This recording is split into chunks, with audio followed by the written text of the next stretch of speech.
আজ আমরা বানাবো কেএফসি স্টাইলের ক্রিসপি ফ্রাইড চিকেন। শুরুতেই দেখুন টাটকা মুরগির টুকরো, ড্রামস্টিক ও থাই এগুলো ভালো করে ধুয়ে পানি ঝরিয়ে নিন। এখন লাগবে ময়দা। এই ময়দাই হবে আমাদের চিকেনের বাইরের ক্রিসপি কোটিং। মশলার মধ্যে নেব লবণ, গোলমরিচ, পাপরিকা, রসুন গুঁড়া এবং পেঁয়াজ গুঁড়া। এগুলোই চিকেনকে দেবে আসল স্বাদ। এবার একটি বাটিতে নিন বাটারমিল্ক বা দই মিশ্রণ। এতে ম্যারিনেট করলে চিকেন আরও নরম ও জুসি হবে। একটি গভীর কড়াইয়ে পর্যাপ্ত তেল গরম হতে দিন। চিকেন ভালোভাবে ডিপ ফ্রাই করার জন্য তেল যথেষ্ট হতে হবে।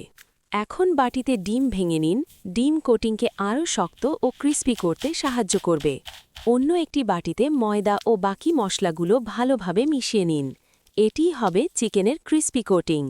মুরগির টুকরোগুলো বাটারমিল্কের মধ্যে দিন। এরপর মশলা দিয়ে ভালোভাবে মিশিয়ে নিন এবং কিছুক্ষণ ম্যারিনেট হতে দিন।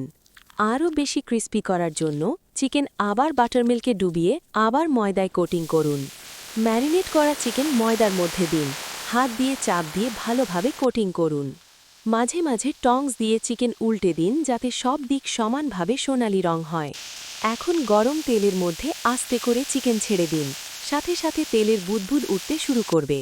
চিকেন সোনালি হয়ে গেলে তুলে নিন এবং একটি র্যাকে রেখে অতিরিক্ত তেল ঝরিয়ে নিন।